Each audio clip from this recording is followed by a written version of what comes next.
And welcome back. With us now is retired Missouri Highway Patrol Trooper Terry Moore.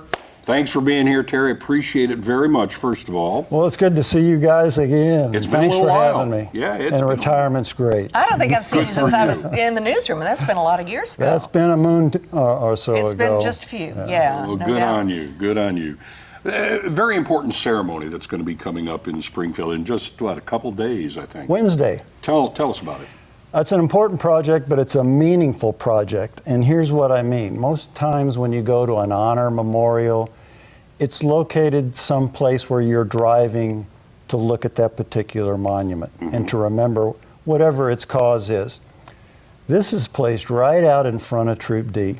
The thousands of people who would visit the troop for whatever reason during the course of a year are going to view this memorial. It's right next to the walkway, and maybe it compels them to take 5 seconds to think about that price that's been paid.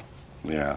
Tell us about the memorial, the monument or the memorial itself. Yeah, and how did it come about? I have a feeling this is one of those things that's been talked about for a while, and here we are.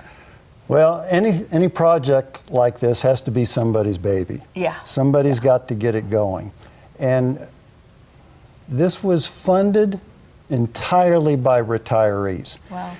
At the outset, we were told that no tax dollars could be used, so we had to come up with a plan. We came up with that plan to fund it with retirees. I was telling Tom earlier, I'm so proud of an organization, and it speaks to the character of the organization throughout, not just blue shirt troopers, but all the different components. We had a pledge drive. We had 111 pledges.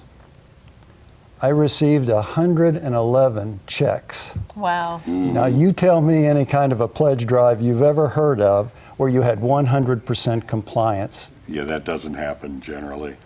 And this took 3 years to get it completed to where we are now and going to dedicate it Wednesday. It's actually been in front of the monument now, in front of Troop D about a year, but we held off on the dedication until we could not have to wear masks, and Greene County and Springfield lifted some of the mandatory requirements. So we're going to get it done Wednesday. Yeah. We saw a photo there. What's on this monument? Yeah, it took a little while to get this finished prototype completed. We certainly have some inscriptions, but we also, Womack Monument worked with us. Yeah.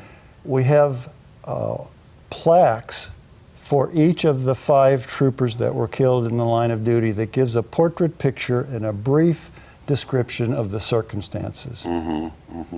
It's, because you have it in front of Troop D, this seems almost like a living memorial, because as you said, the people who go through there on a regular basis, a day-to-day, they can stop for just those few seconds and just give a little respect to those who have, given their lives in the line of duty. Well, and then you think about the people that are residing in that building day and night, putting their lives on the line 24/7, to watch out for us. And if nothing else, this should be a beautiful way to give pause when you walk by that building or you look over and you see it, and think of how very fortunate we are to have people like you all, that look after us, have our backs. It's a very respectful way of bringing to the forefront what these 5 troopers, these 5 men sacrificed. But it's also, and again, I know I'm being repetitive, but I think it is meaningful that people who wouldn't ordinarily take a few seconds to recognize that price that's been paid will maybe do so. They're not going to linger long, but they're going to see the face of these troopers. And if they are like me, and I suspect you, when you see a little brief description, you take just a second to try to read what it is. Absolutely. One of these troopers, Jay Sampetro, is the most recent trooper that was killed about 15 years ago. And a lot of people will remember Jay. But all of the families, we wanted to honor them. Tell folks when the ceremony is going to be, and is the public invited? It is open to the public. It's this Wednesday. The actual ceremony part will begin at 10 o'clock. We're going to do some thank yous and some history of the project downstairs at Troop D in a conference room, and then Around 11 o'clock, we will move upstairs and weather permitting, actually have a dedication. Very good. Well, Terry Moore, thank you for all your years on the Highway Patrol. We hope you're enjoying every minute of that retirement. I sure am, and thank you again for giving us a chance to talk about this. Good to have you Thanks, on. Terry. Thank you so much. Okay, up next, mark your calendars. World-renowned visitors coming to Springfield. And you don't want to miss it. We'll be right back.